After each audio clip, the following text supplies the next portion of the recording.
Welcome to our video on 50 things you should never say to your child. As we journey together in this insightful exploration, it's essential to remember the power our words hold over our children's lives. The language we use, the phrases we choose, they all play a pivotal role in shaping the little minds that look up to us. Mindful parenting isn't just about providing for their needs or keeping them safe. It's also about nurturing their emotional well-being, their self-esteem, and their perception of the world around them. Our words can be the building blocks of their confidence or the wrecking balls that tear it down. It's easy to let frustration or fatigue guide our responses, but it's crucial to be conscious of the messages we're sending with our words.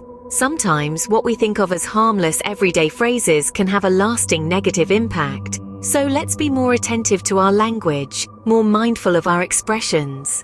Let's strive to be the positive voice in our children's heads that guides them towards becoming compassionate, confident, and emotionally healthy individuals. Now, let's dive into these 50 phrases you should avoid saying to your child. Starting with the first 10 phrases to avoid. The first phrase is, "It's my way or the highway." This can be harmful because it doesn't encourage compromise or understanding. Instead, try saying, "Let's find a solution that works for both of us." Next, we have, "You should be ashamed of yourself." This phrase can damage a child's self-esteem and make them feel guilty. A better way would be to say, "What you did was not okay. Let's talk about why." Third, "You're perfect." While it may seem like a compliment, it sets unrealistic expectations. Instead, tell your child, "You're wonderful and it's okay to make mistakes." The fourth phrase, "You're so special," can make a child feel superior or entitled. A more balanced affirmation might be, "You're unique and valuable." Fifth is, "You'll always be my little girl boy." While meant to be endearing, it can limit a child's growth. Try saying, "I'm proud of the person you're becoming." Moving on, "Everything's okay, I'm not upset." This phrase can confuse a child if your emotions don't match your words. It's healthier to say, "I'm upset, but we'll work through this." The seventh phrase, "Why is this a B and not an A?" can pressure a child to achieve perfection. Instead, ask, "How do you feel about your grade? What can we do to improve?" Next, "Stop eating so much, you're getting fat." This can lead to body image issues. It's better to say, "Let's focus on eating healthily and staying active." The ninth phrase is, "Eat your spinach, it'll make you strong." While well-intentioned, it might create a negative association with healthy foods. Try "Spinach is good for you. Let's try it together." Finally, "Ugh, I'm so fat, I need to go on a diet." This can influence a child's perception of body image. Instead, express a desire for a healthy lifestyle, like, "I want to eat healthier and exercise more." These were the first 10 phrases to avoid. Let's move on to the next set. Now, let's explore the next 10 phrases. The 11th phrase, "Wait till your father gets home," is a classic, but it's not a healthy one. It puts the other parent in a position of fear and can create unnecessary tension. Instead, address the issue at hand immediately and fairly. Next, we have, "Stop it, or else I'll," and then you don't. Threats without follow-through teach children that your words don't hold weight. It's better to set clear, consistent consequences and stick to them. "You're so smart." Sounds like a compliment, right? But it can create pressure for your child to always perform at a high level. Instead, praise their effort, like saying, "You worked really hard on this." "If you eat all your dinner, you can have dessert," makes dessert seem like the ultimate goal, not a balanced meal. Try to encourage eating healthily without using sweets as a reward. "Because I said so," doesn't give your child the understanding they need. It's better to explain the reasoning behind your rules. "Those are the rules, and they're not open for debate," discourages critical thinking. Instead, invite them to discuss rules and understand their importance. "You're just lazy" is a label that can stick with a child and harm their self-esteem. Instead, motivate them by saying, "I know you can do it with a little more effort." "I'm not discussing that with you," shuts down communication. It's better to promote an open dialogue with your child whenever it's appropriate. "I've told you a million times not to do that," sounds exasperated and can make your child feel like they're constantly doing wrong. Try, "Let's remember the rule about this." And finally, "Go to your room until you calm down," can make a child feel isolated in their emotions.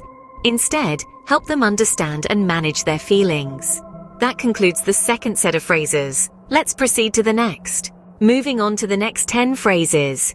First up, "What's wrong with you?" This phrase can be deeply damaging as it implies that there is something inherently defective about the child. Instead, try asking what's wrong in a concerned and compassionate manner to better understand their feelings. Next, we have "leave me alone." While everyone needs some alone time, this phrase can be hurtful to a child, making them feel rejected. A healthier alternative would be, "I need a few minutes to myself, we can chat in a little while." Phrase number 3, boys don't cry. This old-fashioned stereotype can prevent boys from expressing their emotions healthily. Instead, we should encourage all children to express their feelings, saying something like, "It's okay to feel upset and express your feelings." Next up, "that food is so bad for you." While we want our children to eat healthily, demonizing certain foods can lead to unhealthy eating habits. Instead, educate them about the importance of a balanced diet. Phrase 5, clean your plate. There are children starving in Africa. This can cause children to ignore their natural hunger cues, leading to overeating. Instead, encourage them to eat until they're full. Moving on. You don't want to get fat, do you? This phrase can instill a fear of gaining weight and potentially lead to body image issues. Instead, promote a healthy lifestyle rather than focusing on weight. Next, "Yeah, I did drugs when I was younger." It's important to be honest with our children, but sharing past drug use can send a mixed message. It's better to focus on the dangers and consequences of drug use. The 8th phrase, "good job." While it's great to praise our children, using this phrase too often can make it lose its meaning. Try to be specific with your praise to make it more meaningful. Next up, "you're driving me crazy." This phrase can make children feel like a burden. Instead, express your frustration in a more constructive way, such as, "I'm feeling overwhelmed right now." Lastly, "don't you dare talk back to me." This phrase can discourage children from expressing their opinions. Instead, encourage open communication while setting clear boundaries. That's the 3rd set of phrases. Let's continue to the next. Let's delve into the next 10 phrases. Our first phrase in this segment is, "stop crying right now." This statement can feel dismissive and invalidating to a child's feelings. Instead, try acknowledging their feelings and offering comfort, such as, "I understand you're upset. Let's talk about why." Next up is, "stop whining." Similar to the last phrase, this can also dismiss a child's feelings. A better approach may be to say, "I can see you're upset. Can you explain why?" The 3rd phrase is, "I have to yell at you to get you to do anything." This can make a child feel as though they're constantly doing something wrong. An alternative might be, "let's work together to get this done." Moving on to, "you're doing that wrong. Let me show you." This phrase can undermine a child's confidence. Instead, try, "would you like some help with that?" Next, we have, "you're so," followed by a negative label. This can impact a child's self-esteem. Instead of labeling, try addressing the behavior directly, such as, "it's not okay to hit your sister." The 6th phrase is, "you will obey me." This phrase can create an authoritarian environment. A more constructive phrase could be, "let's follow our house rules." The phrase, "do whatever you want," can suggest indifference. It's better to guide their choices with, "what do you think is the best thing to do?" Next we have, "well, you really screwed that up." This can be really hurtful. Instead, encourage them to learn from their mistakes with, "what can we learn from this?" The 9th phrase is, "why can't you be more like your sibling?" This can foster resentment and damage self-esteem. A better phrase might be, "you're unique and I love you for who you are." Lastly, we have, "when I was your age." This can feel dismissive and create unrealistic expectations. Instead, try saying, "everyone has their own pace, and that's okay." We've covered 40 phrases so far. Let's look at the final set. Now, on to the final 10 phrases. First up, "I know exactly how you feel." It's important to remember that every individual's experiences and feelings are unique. Instead of assuming, try asking your child how they feel and listen to their response. Next, "I'll never forgive them." Holding grudges and talking about them doesn't teach your child about the importance of forgiveness and understanding. Instead, discuss the value of empathy and forgiveness. The phrase, "can you keep a secret?" can put your child in an uncomfortable position. If it's a harmless secret, fine. But if it's something serious, it's not fair to burden your child with it. Instead, share concerns with fellow adults. Moving on, "you're such a good girl, boy." This phrase can unintentionally create pressure to always meet expectations. Rather, praise specific actions or behaviors that were good.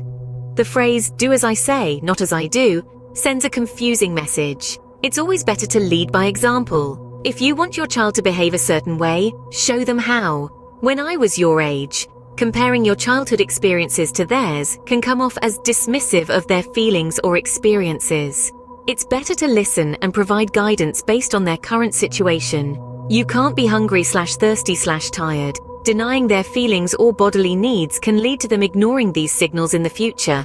Instead, teach them to listen to their bodies. Say thank you to your aunt, or whoever. Instead of commanding, encourage politeness by saying, "What do we say to auntie?" Don't do that. Instead of simply saying no, explain why they shouldn't do something. This fosters understanding and cooperation. Finally, that happened to me and I turned out fine. This can be dismissive of their feelings and experiences. It's better to acknowledge their feelings and discuss it openly. That concludes the list of 50 phrases that you should avoid saying to your child. We've covered a lot of ground in this video. We've journeyed through 50 phrases that can have unintended consequences on a child's mental and emotional development. Parenting is a complex yet rewarding task, and the words we choose to use can shape our child's perspective of themselves and the world around them. Mindful parenting is about being aware of the impact of our words and actions. It's about guiding, nurturing, and supporting our children to grow into confident, compassionate, and resilient individuals. It's about fostering a positive environment where they feel valued, understood, and loved. Each phrase we've discussed today is a reminder for us to be more conscious of our language. It's a call to replace criticism with encouragement, control with guidance, and negativity with positivity. Remember, the way we talk to our children becomes their inner voice. Choose your words wisely. Thank you for watching, and we'll see you in our next video.